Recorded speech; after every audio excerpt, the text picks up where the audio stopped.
এখানে দেখতে পারবে লেখা আছে যে ব্লার, ঠিক আছে। তো ব্লার লেখা আছে, সো ব্লারের উপরে একটা ক্লিক করে দিব আমরা অলরেডি ছোট্ট করে।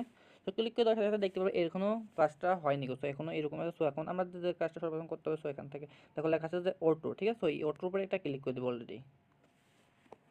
তো অটোর উপর ক্লিক করে দেওয়ার সাথে সাথে দেখতে পাচ্ছ কিন্তু খুব সহজেই একটা ফটোটা কিন্তু আমার এই ফটোটা কিন্তু ডিএসএলআর এর মতন হয়ে গেছে হুবহু, ঠিক আছে। সো হ্যালো প্রিয় ভিউয়ার্স, সো দেখো প্রথমে আমি একটা ছবি দেখাচ্ছি, সো তারপরে এই পাশে টান দিয়ে দেখো আর একটা ছবি দেখাতে পারছি কিন্তু তোমাদেরকে, ঠিক আছে। সো এই ছবিটা থেকে কিন্তু এই ছবিটা অনেক ডিফারেন্ট, ঠিক আছে। সো এই ছবিটা কিন্তু ফোন দিয়ে তোলা, সো ফোন দিয়ে তোলার পর কিন্তু আমি এই ছবিটা এডিট করছি ডিএসএলআর মতো হুবহু, পিছনে ব্যাকগ্রাউন্ড ব্লার করে, ঠিক আছে।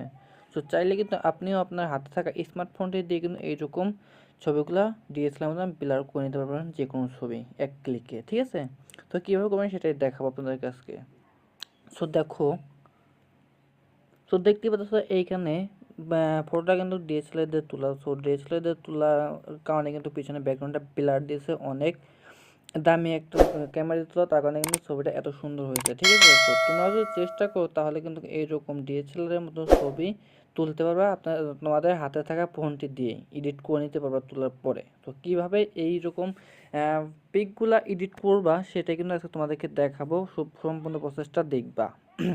সো আমরা ভিডিওতে চলে যাবো, আর ভিডিওতে যাওয়ার আগে প্রতিবার মতো একটা কথা, যারা আমার চ্যানেল নতুন আছে চ্যানেলটা এখনও সাবস্ক্রাইব করে নেই, অবশ্যই চ্যানেলটি সাবস্ক্রাইব করে পাশেই থাকবে এবং ফেসবুক পেজটি কিন্তু অবশ্যই ফলো দিয়ে সাথেই থাকবে, ঠিক আছে। তো চলো আমরা ভিডিওতে চলে যাই।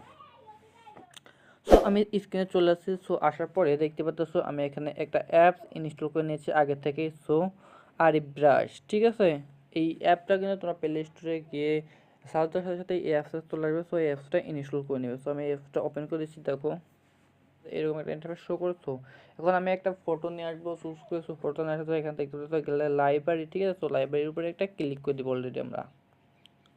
তো ক্লিক করার পরে আমি এখান থেকে একটা ফটো নিয়ে আসবো, যে কোনো একটা ফটো, শুধু আমি এই ফটোটাই নিয়ে আসতেছি এখান থেকে, ঠিক আছে। তো ফটোটা ক্লিক করার সাথে সাথে দেখতে এরকম একটা ইন্টারফেস শো করবে। তো তারপরে তোমরা এখানে ক্রস বাটনে ক্লিক করে কেটে দিবে। এরটা কেটে দেওয়ার সাথে সাথে দেখতে তো আমি এখান থেকে আমার ফটোটা অলরেডি নিয়ে চলে আসছি। সো আমার এখানে ফটোটা চলে আসছে, ঠিক আছে। সো এখন যেটা করতে হবে সর্বপ্রথম আমরা এখান থেকে দেখতে পারবো যে নিচে লেখা আছে টুলস, ঠিক আছে। সো এই টুলস বাটন পর একটা ক্লিক করে দিব অলরেডি আমরা। সো ক্লিক করার পরে আমরা এটা একটু এই পাশে ডান করে টান দেবো, টান দেওয়ার সাথে সাথে এখানে দেখতে পারবে লেখা আছে যে ব্লার, ঠিক আছে। তো ব্লার লেখা আছে, সো ব্লারের উপরে একটা ক্লিক করে দিব আমরা অলরেডি ছোট্ট করে। তো ক্লিক করে দেওয়ার সাথে সাথে দেখতে পারবে এখনও কাজটা হয়নি গো, সো এখনও এরকম আছে। সো এখন আমরা যে কাজটা সর্বপ্রথম করতে হবে, সো এখান থেকে দেখো লেখা আছে যে অটো, ঠিক আছে। সো এই অটোর উপরে একটা ক্লিক করে দেবো অলরেডি। তো অটোর উপর ক্লিক করে দেওয়ার সাথে সাথে দেখতে পাচ্ছ কিন্তু খুব সহজেই একটা ফটোটা কিন্তু আমার এই ফটোটা কিন্তু ডিএসএলআর এর মতন হয়ে গেছে হুবহু, ঠিক আছে। সো এখন এটা কিন্তু অটোমেটিক ডিএসএলআর মতন হয়ে গেছে। সো এখন এইটা এখন ব্লারটা কম বেশি করে নিতে পারবো হাতে মাপ মতন কাস্টমাইজ করে। সো এই দেখো এটা করার জন্য এখানে দেখো দেখো লেখা আছে যে কম বেশি। সো এটা আমি একটু কম করে দিচ্ছি, দেখো আরও সুন্দর ছবিটা আরও সুন্দর করার জন্য আমি একটু ব্লারটা কম করে দিই, ঠিক আছে।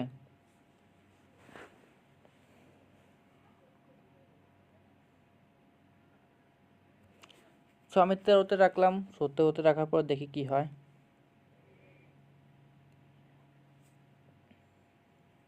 13-তে রাখার পর কিন্তু বিলারটা একটু হালকা দিয়েছে, সো ডিএসএলআর মতো দেখা যাচ্ছে। সো এরকম কিন্তু তোমরা, আমি এখন দেখো 17-তে দিয়ে দেখি কীরকম হয়।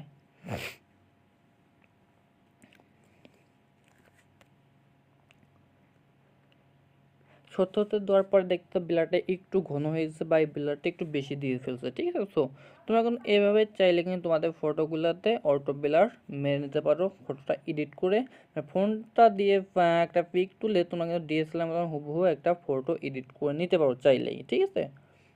তো এটার কাজ শেষ। এখন যেটা করতে হবে, এখন এই ফটোটা সেভ করার জন্য আমরা এখান থেকে টিক চিহ্ন আছে, সো টিক চিহ্নের উপরে একটা ক্লিক করে দেবো। সো তারপরে এইখান তো দেখো লেখা আছে উপরে লেখা আছে ডাউনলোড চিহ্ন, সো এই ডাউনলোড চিহ্নের উপরে একটা ক্লিক করে দেবো, ঠিক আছে। ক্লিক করে দিলে কিন্তু ফটোটা অলরেডি সেভ হয়ে গেছে, আমার গ্যালারিতে চলে আসছে, ঠিক আছে। সো এই এডিটটা এই পর্যন্ত ছিল। তুমি তারা যদি চাও যে এইরকম অ্যাপসের ব্যাকগ্রাউন্ড রিমুভ বা ব্যাকগ্রাউন্ডে আরও সুন্দর সুন্দর সিনারি ব্যাক অ্যাড করবে কীভাবে, সো সেটা চাইতে যদি চাও তাহলে অবশ্যই কমেন্ট বক্সে জানাবে আমাকে। সো আমি তোমাদেরকে নতুন একটা ভিডিও দেওয়ার চেষ্টা করব। এবং ভিডিওটা অবশ্যই একটি শেয়ার করে দেবে, একটি লাইক করবে, আর চ্যানেল নতুন থাকলে কিন্তু অবশ্যই চ্যানেলটি সাবস্ক্রাইব করবে এবং ফেসবুক পেজটি কিন্তু অবশ্যই ফলো দিয়ে সাথেই থাকবে, ঠিক আছে।